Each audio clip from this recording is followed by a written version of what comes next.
প্রতিদিন রাতে আমি ঘুমানোর সময় আমার শ্বশুরকে তার পায়ে তেলমালিশ করে দিতে হতো, কারণ শিশুরা পায়ে বাতের ব্যথায় ভুগতেন। তাই শিশুর আব্বাকে যদি মালিশ না করে দেই তাহলে সে চিল্লাত, ব্যথায় চিৎকার করত। আর আমি সেই চিৎকার কিছুতেই সহ্য করতে পারতাম না, কারণ আমার শ্বশুরকে সেবা করার মতো কেউ ছিল না।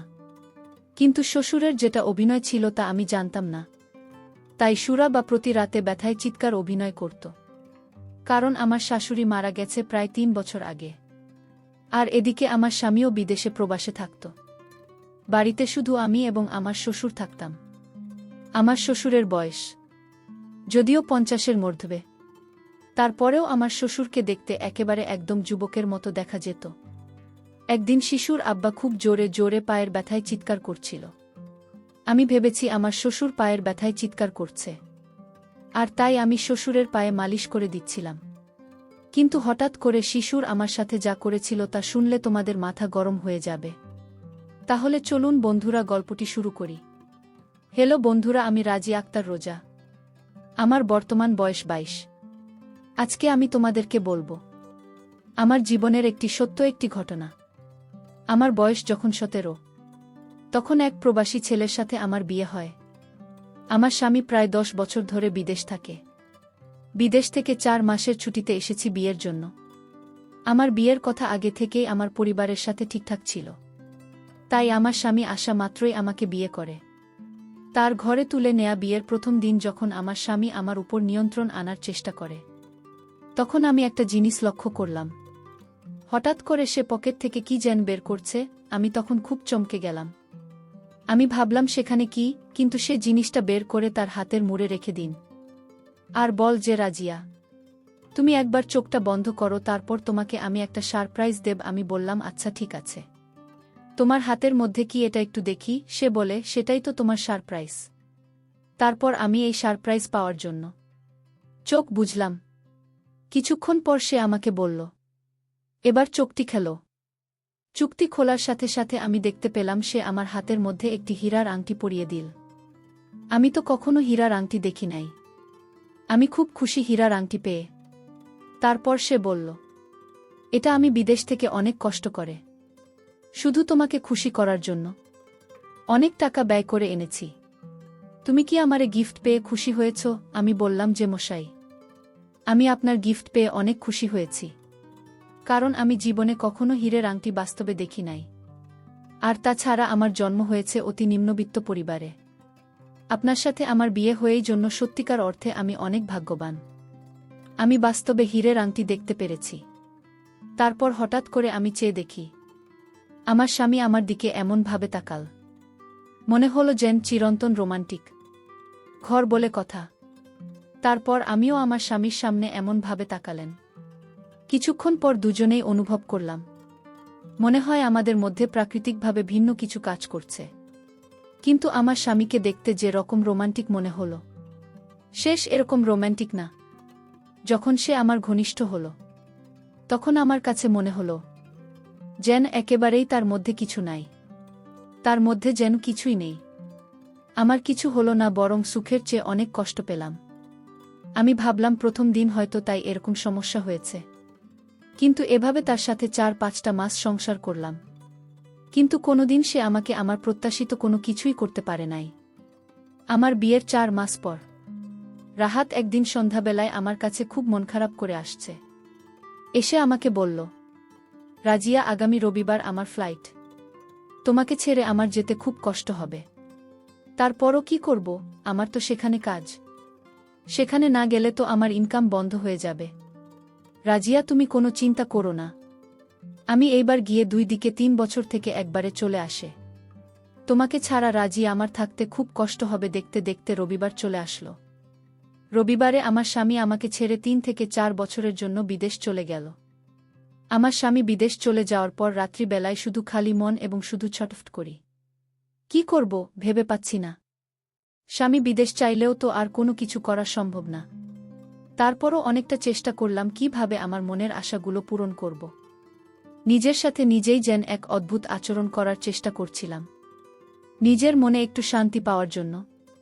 কিন্তু হঠাৎ করে আমার দরজাটা একটা টক করে শব্দ হল। শব্দটা শুনে আমি চমকে উঠলাম। দরজার পাশে আমি তাকিয়ে দেখি আমার সেই আচরণ বা দৃশ্য। আমার শ্বশুরমশাই খুব ভালো করে দেখেছি। আর এদিকে আমার শ্বশুরমশাইয়ের বয়স খুব একটা বেশি না, হয়তো ৮০-এর মধ্যে হবে। শ্বশুরমশাইয়ের চোখে যখন আমার চোখ পড়ল, তখন শ্বশুরমশাই খুব লজ্জা পেয়ে গেলেন। খুব তাড়াহুড়া করে এখান থেকে চলে গেলেন। আর এদিকে বাড়িতে আর কেউ নেই, আমার শ্বশুরমশাই আর আমি। কিন্তু আমার শ্বশুরমশাই যেভাবে আমার প্রতি নজর দেয়, তা আমি কখনো কল্পনাও করতে পারিনি। যাই হোক, পরদিন শিশু রাতে ঘর থেকে আমাকে ডাকছিল আর আমায় বলল, বোমা, আমার পায়ে ব্যথা করছিল, আমার একটু পায়ে মালিশ করে দেয়। আমি শুধু আব্বাকে বললাম, ঠিক আছে, আমি মালিশ করে দিচ্ছি। সুর আবার ৫ মিনিট পর বলল, মা, আমায় তুমি বাঁচালে। কিন্তু আমি যখন ঘর থেকে বাহির হচ্ছিলাম, তখন আমার সুর আব্বাকে দেখলাম সে নিজের সাথে নিজেই কথা বলছে। সে বলতে লাগল, বোমা, আমি তোমায় মিথ্যে বলে আমার যত্ন করে আসলে আমার পায়ে কোনো ব্যথা নাই। আমি পর দিন বাথরুমে স্নান করতে গেলাম। তারপর সুর আব্বা আমার পিছু পিছু আসতে লাগল। আমি লক্ষ্য করেছিলাম সুর আব্বা আমার পিছু পিছু আসছে, কিন্তু শুধু আব্বাকে আমি কিছু বলিনি। কারণ আমি হঠাৎ সুর আব্বাকে বললাম, আমি বাথরুমে যাচ্ছি। আপনি কোথায় যাচ্ছেন? সুর আব্বা তখন বলল, বোমা, শরীরটা প্রচণ্ড গরম। যে গরম পড়েছে, আমি গরমে ঘুমোতে পারছি না। আমার খুব কষ্ট হচ্ছে বোমা। আমি বললাম, শিশুরা বাবা, আমি এখন কি করতে পারি? সুর আব্বা বলল, আমার তো হাঁটতে কষ্ট হয়। তাছাড়া আমি নিজে নিজে স্নান করতে অনেক কষ্ট হয়। যদি তুমি আমায় স্নান করিয়ে দিতে তাহলে আমার অনেক উপকার হতো। ঠিক আছে, আমি আপনাকে স্নান করিয়ে দিচ্ছি। তারপর সুর আব্বাকে নিয়ে আমি বাথরুমে গেলাম। তারপর আমার সুর বাবাকে আমি গোসল করিয়ে দিচ্ছিলাম। তখন সুর আব্বা বলল, আমার আজ তোমার শাশুড়ির কথা মনে পড়ছে। আমি তোমার মাঝে আমি আমার স্ত্রীকে খুঁজে পেলাম। আমি তখন সুর আব্বাকে বললাম, শিশুর আব্বা, আপনি কি বলছেন এসব? আপনি কি বলছেন? আমি ঠিকই বলছি বোমা, আমি তোমার মাঝে আমি স্পষ্ট দেখতে পাচ্ছি। কি দেখতে পাচ্ছেন শিশুর আব্বা? এই যে বললাম একটু আগে, আমার স্ত্রীকে দেখতে পাচ্ছি। বাবা, আপনি এসব কি বলছেন? আমি তো আপনার কথা কিছুই বুঝতে পারছি না। আমি আপনার ছেলের বউ, আপনার কি মাথা ঠিক আছে? সুর আব্বা বলল, মা, আমার মাথা ঠিক আছে। আমি মনে মনে ভাবলাম, শ্বশুর আবার কি মাথায় সমস্যা হয়ে গেল নাকি? যাই হোক, কিছুদিন পর আমার সুর আব্বা আমায় বলল, বোমা, আমার একটা জিনিস খাওয়ার খুব ইচ্ছা করছে। আমি বললাম, কি খেতে চান আব্বাস? সুর আব্বা বলল, আমি তোমাকে নিয়ে একসাথে পায়েস খেতে চাই। আমি বললাম, আব্বা, আপনি একটু ওয়েট করেন, আমি আপনার জন্য পায়েস তৈরি করে নিয়ে আসছি। তারপর আমি যখন সুর আবার রুমে পায়েস তৈরি করে খাওয়াতে নিয়ে গেলাম, আমি সুর আবার রুমে যেতে বলল, বোমা, আজ আমার খুব ভয় করছে। আমার মনে হয় আমি আজ একা এই রুমে ঘুমাতে পারবো না। তোমার হাতের রান্না করা পায়েস খেয়ে আমি তোমার রুমে যেতে চাই। আমি শুধু আব্বাকে বললাম, আব্বা, আপনি খেয়ে চুপচাপ ঘুমিয়ে পড়ুন, কিছু হবে না। আমি তো পাশের রুমে আছি, কোনো সমস্যা হলে আমায় ডাক দিলেন। সুর আব্বা বলল, বোমা, যত কিছুই বলো, আমি আজ একাই রুমে ঘুমাতে পারবো না, কারণ আজ আমার খুব ভয় করছে।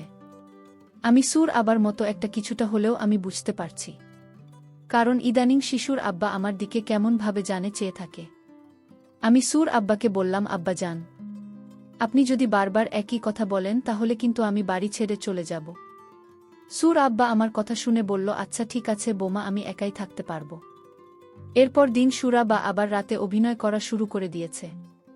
চিৎকার করছে, ব্যথায় বলছে, কি আছো গো, আমায় বাঁচাও, আমি মরে যাচ্ছি। আমি আমার পায়ের ব্যথা কিছুতেই সহ্য করতে পারছি না। মনে হয় আজ আমি মরে যাব। আমি বুঝতে পারছি শিশুরা বাবা এসব অভিনয় করছে।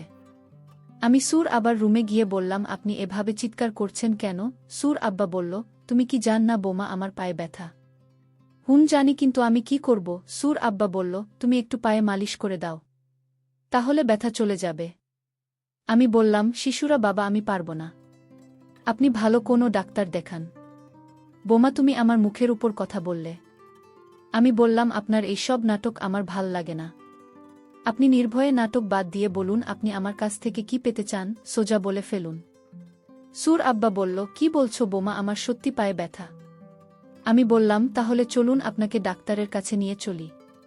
যদি ডাক্তার সাহেব বলেন যে আপনার পায়ে ব্যথা, তাহলে আমি আপনাকে মালিশ করে দিব। আর যদি পায়ে ব্যথা না থাকে তাহলে কিন্তু আপনার অবস্থা খারাপ হবে। এই কথা শোনার পর সুর আব্বা বলল, ঠিক আছে, কাল তাহলে ডাক্তারের কাছে যাব। কিন্তু ডাক্তারের কাছে যাওয়ার আগের রাতে শিশুর আব্বা এমন কাণ্ড করে বসল। আমি তো অবাক হয়ে গেলাম। সুর আব্বা এমন চিৎকার করছিল পাশের বাড়ির মানুষ ঘুমোতে পারছিল না। তখন পাশের বাড়ি থেকে একজন এসে আমায় বলল, তোমার আব্বাজানের কি হয়েছে, এভাবে চিৎকার করছে কেন? আমি কোনো উপায় না পেয়ে বললাম, উনি প্রতিরাতে এরকম চিৎকার করে, কিন্তু তার কিছুই হয় না। আমি তো আর তাদের বলতে পারি না সুর আব্বা আমার কাছ থেকে কি চায়, আমি তো সেটা তাদের মুখ ফুটে বলতে পারি না। এর মধ্যে সুর আব্বা বলল, বোমা আমার কোনো খেয়াল রাখে না, আমি কি করব? পাশের বাড়ির লোকটি তখন বলল, আপনার সুর ব্যথায় চিৎকার করছে, আর আপনি দাঁড়িয়ে থেকে দেখছেন। আপনি কি স্যার বোমা, আপনি এখনই আপনার সুর এর পায়ে তেল দিয়ে মালিশ করে দিন। আমি আর কোনো উপায় না পেয়ে আমি সুরের ঘরে গেলাম। আমি শুধু আব্বাকে বললাম, আপনি চিৎকার বন্ধ করুন, আমি পায়ে মালিশ করে দিলেই তো আপনার ব্যথা কমে যায়। আমি এখন আপনার পায়ে মালিশ করে দিচ্ছি, আপনি ঘুমান। আমি সুর আবার পায়ে মালিশ করতেছিলাম। কিছুক্ষণ পর আমি লক্ষ্য করলাম আমার শ্বশুরমশাই চোখ বন্ধ করে কেমন জানি অদ্ভুত রকমের শব্দ করতে শুরু করল। আমার ভয়ে আমার চোখ মুখ চমকে উঠল। তারপরেও আমি মনে মনে ভাবলাম, দেখি আমার শ্বশুরমশাই কি করে। আর তাছাড়া আজ আমি শ্বশুরমশাইয়ের উদ্দেশ্য জানতে হবে। আমার স্বামী চলে গেছে বিদেশ, অনেক দিন হয়েছে, কিন্তু আমার তো আর সেরকম কিছু নাই। তাই নিজের অজান্তে আমি শিশুকে পরীক্ষা করতে শুরু করলাম। সুরা বা হঠাৎ আমায় বলল, বোমা আমি একটা কথা বলি। আমি বললাম, বলেন, কি বলবেন? আমি তোমার নামে আমার সকল সম্পত্তি লিখে দিব। আমার ছেলে কিছুই জানবে না, তুমি আমার ছেলেকে যেভাবে বলবে সেভাবেই চলবে, যদি তোমার হাতে আমার সম্পত্তি থাকে। আমি বললাম, আপনার কষ্ট করে জমানো সম্পত্তি আমাকে দিতে চাচ্ছেন কেন? জাস্ট তুমি আমার একটা কথা রাখবে। আমি বললাম, তাই সুর আব্বা? তাহলে শুনি আপনার কি কথা। সুর আব্বা বলল, বোমা এই কথাটা কাউকে বলা যাবে না, যদি বলো তাহলে আমার আর তোমার অনেক ক্ষতি হতে পারে, আর তাই কোনোভাবেই কথা কাউকে বলা যাবে না। এই কথাটি শুধু তুমি আর আমি ছাড়া কেউ জানবে না। আমি শুধু আব্বাকে বললাম, আব্বা আপনি বলুন কি কথা, আমি রাখব আপনার কথা। সত্যি বোমা, তুমি আমার কথা রাখবে? এ বাবা, কতবার বলবো যে আমি আপনার কথা রাখব? তখন শ্বশুর আব্বা বললেন, তাহলে আমি যা বলি তুমি এখন তাই মানতে হবে। আমি বললাম, ঠিক আছে বাবা, আপনি বলুন। তাহলে শোনো বোমা, তুমি প্রথমে আমার রুমের দরজাটা বন্ধ করে আসো। আমি বললাম, দরজা বন্ধ করতে হবে কেন? আমি যা বলছি তুমি তাই করো। আমি শ্বশুরের কথায় আমি রুমের দরজাটা বন্ধ করে দিলাম। আমি বললাম, এবার কি করতে হবে বলুন শিশুর আব্বা? সুরাবা বলল, এবার তুমি রুমের যেকটা জানালা আছে সব বন্ধ করে দাও। আমি সুরের কথায় রীতিমতো অবাক হচ্ছিলাম। তারপর আমার অনেক ভয় লাগছিল। তারপর ভয় কাটিয়ে আমি শিশুর আব্বাকে বললাম, এবার কি করতে হবে শিশুরা বাজান? সুরাবা বলল, এবার তুমি ঘরের লাইট বন্ধ করে দাও। আমি শুধু আব্বাকে বললাম, ঘরের লাইট বন্ধ করার দরকার কি, লাইট থাকুক।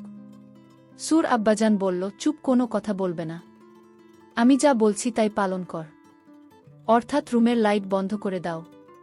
আমি সুর আবার কথায় আমি রুমের লাইট বন্ধ করে দিলাম।